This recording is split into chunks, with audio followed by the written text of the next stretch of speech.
Hey guys, welcome to this video. I'm Isaac, aka Frost. Gilbert. Voodoo. Alright, and we're from BelowZeroAirsoft. First, to get started, you guys should check out our videos. I'll put some links around this area, and it's gonna be about yeah, right there. It's gonna be video gameplay videos. And this video is basically so you guys can learn how to make your own team, and it's pretty straightforward. We saw videos ourselves, so we know how to make teams, I guess you could say. And yeah, so let's get started. Basically, what you need to make a team first, people. Yes, because you can't have a team unless you have team members, and you don't always need a person to be in charge. So let's say you're a team of 6, you don't need one person to be the team captain, leader. If the time comes where you need a team leader, let's say for a competition, then you pick him maybe a week in advance before the event, but you don't want someone to always be in charge of the team, because you don't want people to feel like this person's in charge and he tells us how to manage our money and stuff, and telling us when we're going to go pay to play at this place or something. Yeah. Yeah, we learned that the hard way, sort of. Yeah, because first started. In our team we have a couple family members, like he's my cousin, and then we also have some friends and stuff. And basically, in the family, we're not used to having one person over another person, as in leaders and stuff. So we kind of like those kind of tension and stuff. And basically, we were like unhappy with one person being a captain versus another person. So after going through that the hard way, we kind of learned that it's just best not to have a captain the whole term, but multiple captains, or just not a captain at all until before an event. And it really depends on the size of the team. You want to talk about squads? Squads. Currently we have 3. 3 or 4 people. Yeah, that's how we roll with squads. But you could do like a whole team type thing, or just break it down to squads. Yeah, break it down to squad. Break it down. Let's see. You hold it up, and I'm just gonna. All right, let's see if I can. All right. Let's go down here. So basically, this is kind of like a chart, and on this chart, we basically have our team set up. It's always good to be organized. Basically at the top I have call signs, and then I have the call signs here. This is Alpha Squad name, their nickname, if they're ready or not, their primary weapon, if they have a secondary, if they have a uniform or not, games, how many games they played, and then their shirt size, because sooner or later we're going to get t-shirts and stuff. Alright, you can put that in. So it's always good to be organized. If you can't do it, I'm sure someone else would want to do it. Like us, we have a Facebook page, and we have like secretary, I don't even know what their names are, but basically we have people that organize our Facebook page, and also organize, like, get information for us. And they're willing to do it because, you know, we're young, we have friends, and they just want to help out and be part of the fun. Yeah, another secret type thing, Google helps a lot. Yes. What's it called? Google Chrome. Yeah, that helps a lot with designing like our logos. Yeah, we came up with logos, some emblems and stuff. Organization. These call sign patches. Talk about the uniforms. Uniforms. Why it's important and stuff. It's important because you can identify who's on your team quickly. Also, you can blend into the environment, and For the most part. Yeah, you can identify your team from the other team. Alright, this is one reason why we think Google Chrome is very important. Here. You guys are like, oh, you could just use any type of place like WordArt, that would be a good place. But the reason we use Google Chrome is because everyone can see what we're doing. So basically, I can invite him to Google Chrome, and then he can see like he can see all the effort I'm putting in, and then he can put in his own advice. So right here it says grenade throw. Basically this is our training schedule, and we meet up at local parks, not with weapons of course, and then we basically just talk about what we're gonna do.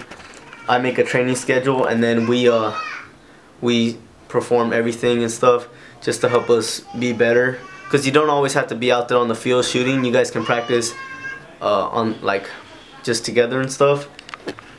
And yes, because a person that only plays once a week, their team isn't gonna be good.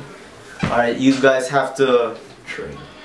You guys have to non-stop train, and it doesn't, you don't always have to pay money to train. You know, you could just go to a local park, make a training schedule, and sure, you'll be the oddballs. Alright, you won't be at the playground doing stuff, but you'll be like in a large grass area performing stuff, maybe with cones set up.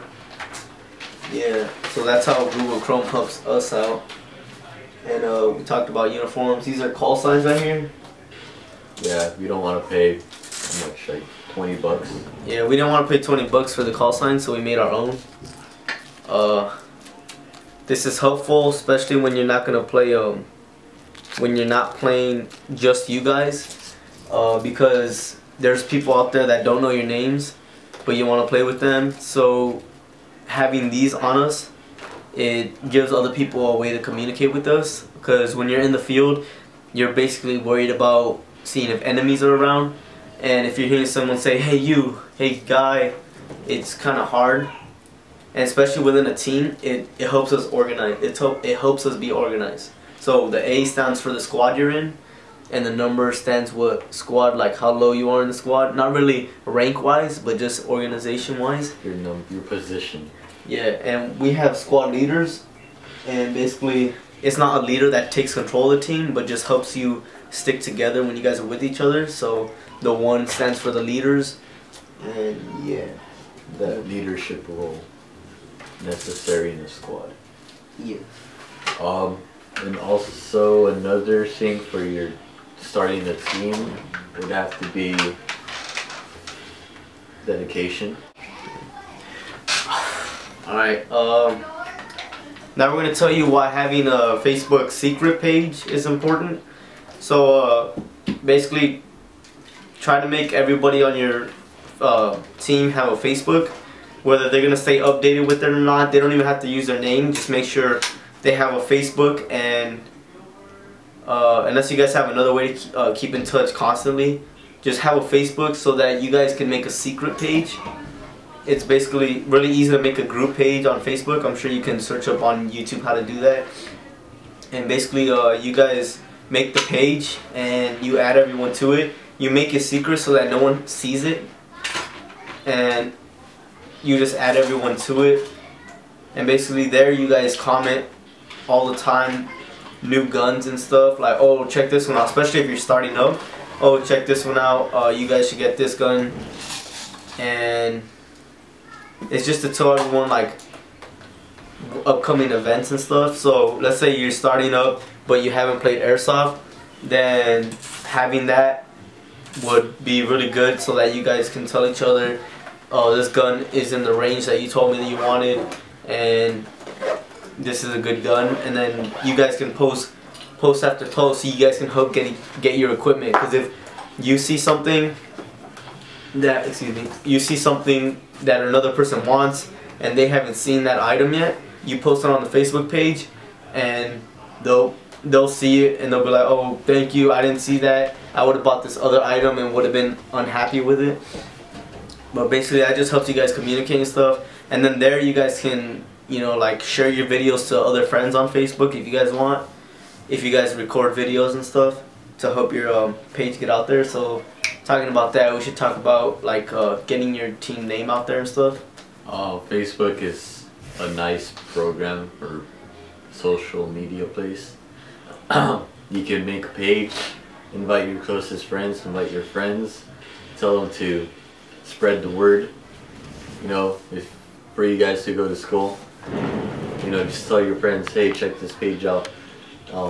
Like the page, tell them your team name, the page name. Tell them a brief like explanation or description of the team or your page. Yeah, and you guys don't always have to add people that are interested in airsoft. If they're friends, they'll want to help out and spread the word. And also Instagram, that's also a good way. You guys can take pictures of you guys like hanging out together, or even putting your we have pictures of us at Hollywood Sports with all our guns ready and like putting the guns together and stuff. So basically like just what we do and stuff, like so people can see the effort we put into it. And Instagram's a good way to spread the word. YouTube is a good way to spread the word, just by posting videos. If you guys don't have a camera, like this, a contour camera or something where you guys can record while you guys are in game, then you guys can record videos like this where we help other people out and basically review your own guns and stuff. Also, making a team takes time. It's not quick. It takes a while. It took us about almost a year to start playing with the team. Half of the team, actually. Yeah, we still haven't got the full team to play yet because it costs a lot of money. It took a while to get all the money to play because everything costs money. Around a good price for a good starter gun is like what, 200 or something? Around 100 to 200. Yeah, around 150 to 200. That's a good gun to have and then slowly upgrade. You don't have to buy a $300 gun because it's just gonna be a longer time until you start playing, unless of course you have the money for it. But just because you have the greatest gun doesn't mean you're the best player. Anyways, so it's like around $200 for a good gun, and then you have to buy magazines. Well, you don't have to buy. A lot of people like to buy vests, magazines, yeah, different types of helmets. Safety stuff. You have to buy some type of protective gear. You could either get something simple or you want to get something technical, but that also depends on how much you buy until you're ready. So for us, we got about 6 people ready, and it took us about a year to get us ready because of all the purchases we have to make. And we don't have jobs or anything, so we don't depend on our parents and we don't nag them to buy us all the things we want. We do ask for it on Christmas and for our birthdays, and then we do work hard to get our stuff. We don't ask them constantly. When we see something, we don't ask to get it. And a good way to spend your money wisely is by looking on YouTube and seeing the product you're gonna buy before you purchase it, because if you buy something and then you're unhappy with it, then one, it'll take longer to make up the money you lost for it if you can't return it, and you'll just be unhappy with the item you have, so it'll just be worse for you in the end. Before you fully buy everything, make sure you guys are interested in it first. Might sound silly, but if you buy everything, if you buy all the equipment and then you go out for the first time and you realize, oh, it's too painful, or I don't really like this, then you wasted a lot of money and it's not for you. So go ahead. Alright, well, thank you guys for watching. I hope this helps you on having a successful team. Yeah, so also check us out on BelowZeroAirsoft. I don't know if you can see that, but BelowZeroAirsoft. It's on YouTube, Facebook, and Instagram. So, thanks for watching. Have a nice day. See you guys in the future. This guy over here, Brian here. Frag out! I think I got him, but